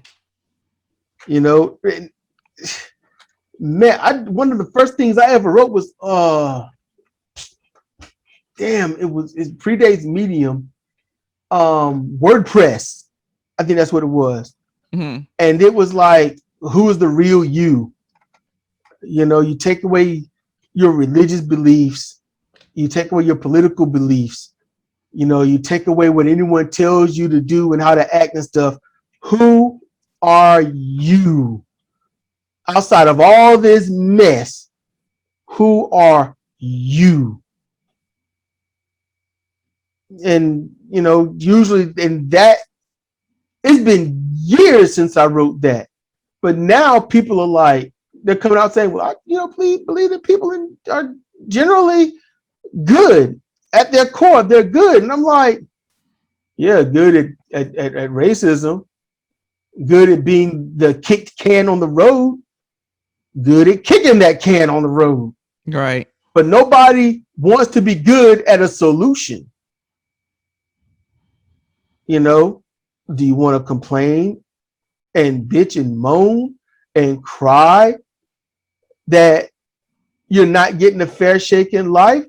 Or would you rather accept those that are legitimately trying to help you so you can actually get shit done? It's like, well, I don't want their help. I don't need their help. But I'm tired of all this crap happening to me. It's like, you just want to complain. You know, you want to be the squeaky wheel that rejects the grease. Right. You know, your life ain't right. Women can't get a fair dollar. Okay. What's the solution? Don't get on Twitter and bitch and complain. Don't get on Facebook and complain. Don't talk in your dumbass circles and nod in your head. Vote for somebody that wants to get you that fair dollar. Run someone that understands your plight and wants you to get that fair dollar, along with other things. They got to be good, not all around, but 98%. Because sometimes the other stuff will cancel out the others. You got to have solutions. You can't just have complaints. You got to want to solve it. Right. You know, you can be viral, but viral don't solve shit.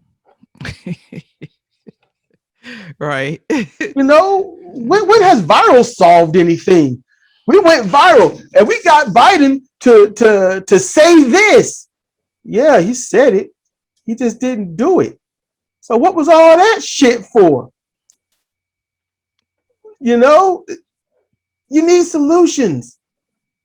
Your complaints should voice the issue, bring it to the table, and on that table, all that stuff should be pushed in the middle like in poker.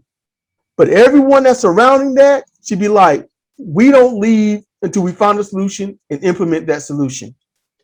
No forgiveness, no settlements, no backroom deals. You want $15 an hour? You don't ask for it. You make it happen.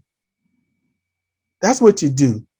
You vote for ones that say we need $15 an hour. That's where you put your vote.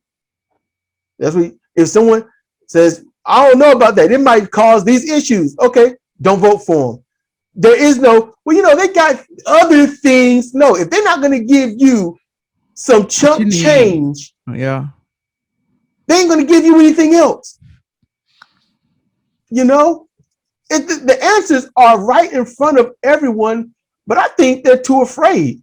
And when it comes to people like Kyle Kalinske, and when it comes to Farron Cousins, I don't even watch the Young Turks anymore. All of these progressive people, even Benjamin Dixon, who I don't watch anymore. I don't know any of those people. Any I heard progressive of it before, but I hadn't followed them. progressive media talkers, they don't offer solutions. Right. They're not. I think I'm the only one. I'm the only one that'll be like, do this. Something tangible, something you can do. I'm not asking people to move a mountain. I just want them to kick the dirt in the right direction. You know, I'm not asking for much. Just want you to get what you want. You want free health care? Vote for the ones that are wanting to do it. That's it. And if you want to run but think it won't work, holler at me.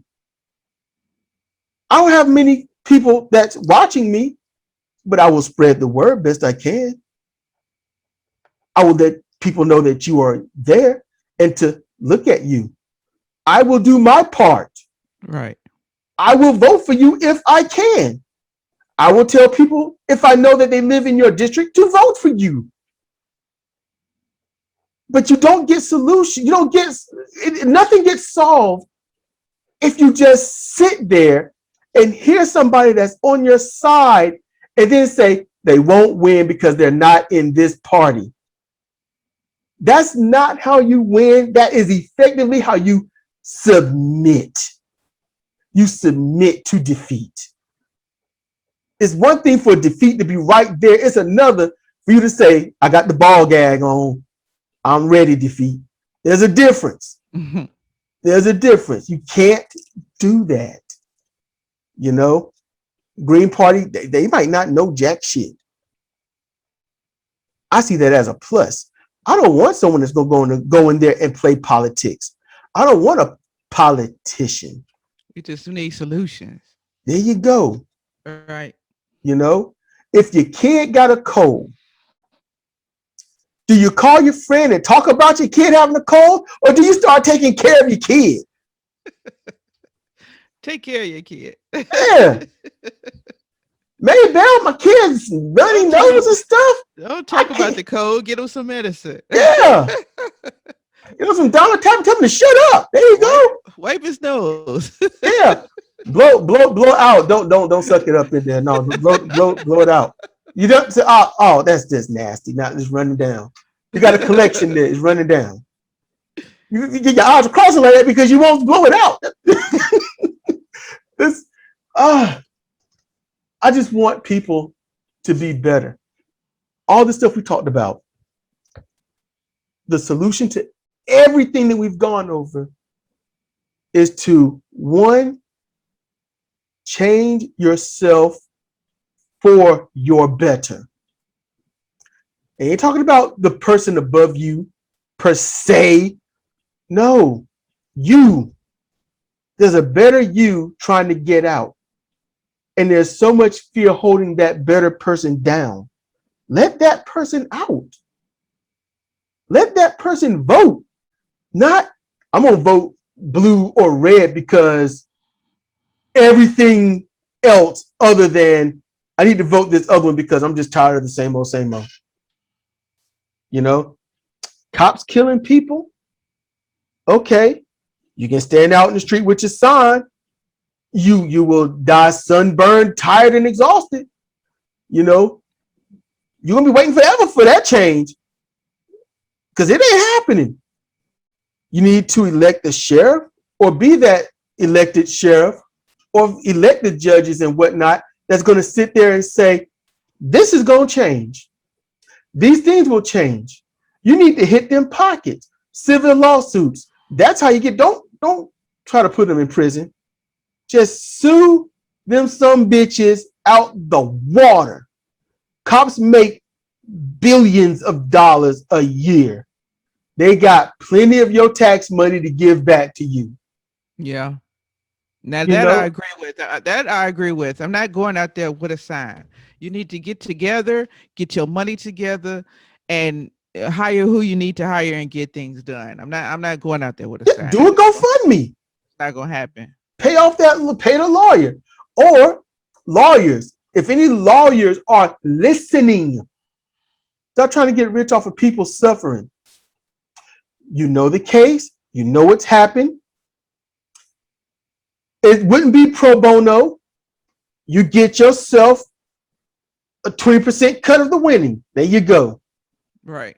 And with that kind of incentive, well, Mr. Lawyer, wouldn't you want to try to get as much money as you can? And damn, a settlement, never settle. Never. Hit them pockets for as much as you can. Take it to trial and destroy them there and get that money. If you have, how many, let's just see, the two boys that got killed, this girl that got killed, someone got killed early. So far, about 6 or 7 people have been killed this year. And imagine if they got, let's say, 2 or 3 or 4, maybe 300 million. Let's go to the $100 million each. Right. Hit them pockets. It's a capitalist society. If you sue, make it forever. That's how much money, forever. You know, just 1 or 2 or 3 years out your life to save hundreds of lives. That's all it is. Vote better, sue the police. Don't vote for the same people that are hurting you, and strive to be better every single day.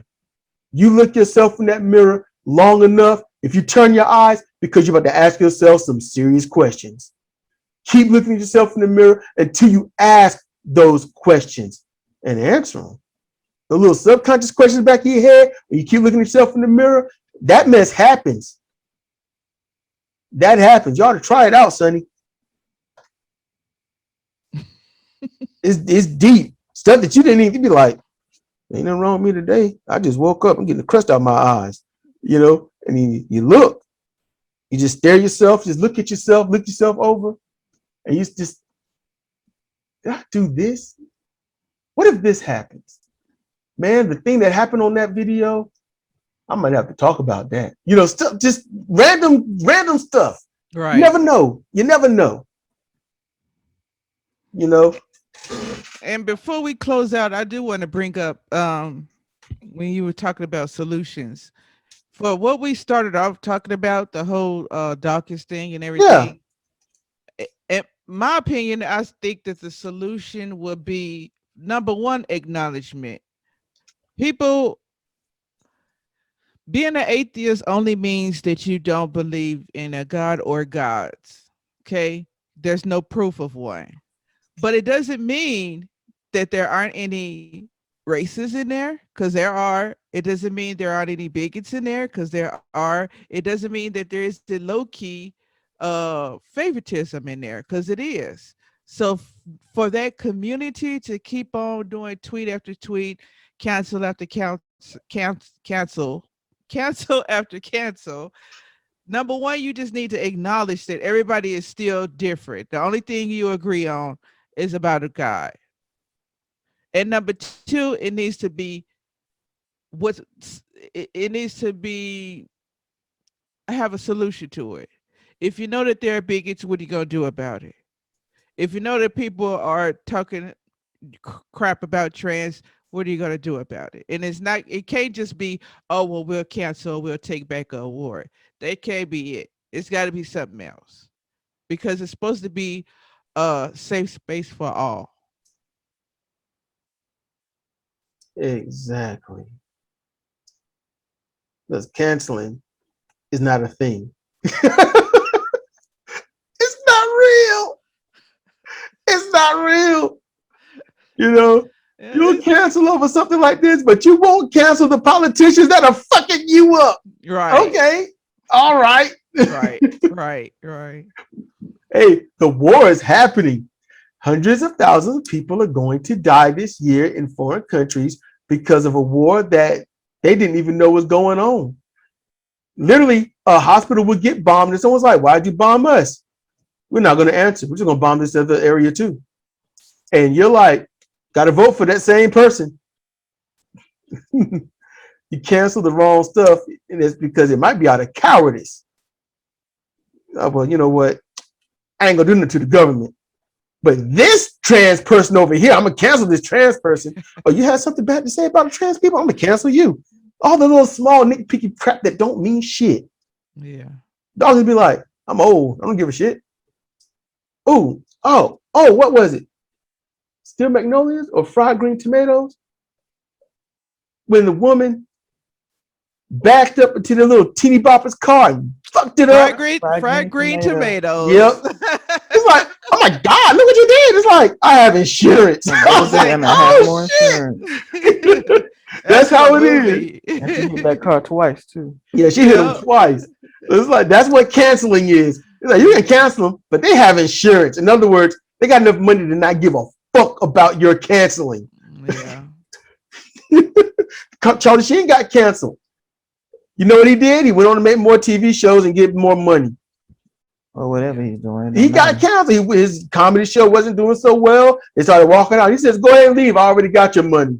Yeah. I'm like, oh, that should have been the wake-up call. But he was like, no, I'm going to forget about that. I'm going to forget that happened. So, yeah. LOL, YOLO, whatever, to yo cancel. Try being active because cancel ain't no different than hopes and prayers. Good grief. Oh man. It's been a while. You guys. Yeah. I'm about to say it's been a while. I'm closing up out of here. Exactly. It's been over 2 hours. That's the longest I ever talked. Oh man. Yeah, I think I'm gonna chop this up. I'm gonna chop this up into certain things. I'm gonna put the whole thing up, but I think I'm also put up clips from it. I think that might be the best thing to do. Small clips from it. I don't know. What I mean, you're recording it, right? I'm recording, and I'm gonna the only thing that I'm gonna actually do is just add in the articles that we had in case somebody else want to look at them. Okay. Because it, I don't know. I guess I'll leave the whole thing up, and then I guess timestamp where certain things are. I don't know. We're kind of all over the place, back and forth and looping. Right. So you might want to chop it up. Might be the best idea. I'll chop up certain things. How about that? Okay. Certain things. The school stuff. I'm gonna chop. Yeah, I might do that too. This right here, this is Cedric and just who he is, here and stuff. So I ain't holding too much back. Just certain curse words is all I'm holding back. That's all I've held back. Because a lot of times I had to curtail. Yeah, I can say, fuck motherfucking all that. Yeah. But a lot of times it wouldn't have been a sentence. Yeah. It wouldn't have been a sentence. It'd been like 5 swear words in a row. And it's like, what? All right, y'all. Look, I done held on for as long as I can. You ain't hold on nothing. Okay. See, you're right. I didn't. Well, until the next Twitter post come out. Yeah, look, even at night, if you're like, oh, this happened, you want to chit chat about it, we can do a short chit chat on that and then move on to the next thing. It's all good. That's if I'm up though. I'm going to sleep soon. It's 7:50 p.m. and we've been up for shit. It's 4:48 here. You've been up since 2:30. I got up at 3:30, 3:35 in the morning. All right, you guys. I'll talk to you later. All right, just for close, this has been Cedric and Sidra and Sunny Secular for Comparative Reasoning. Thank you for listening.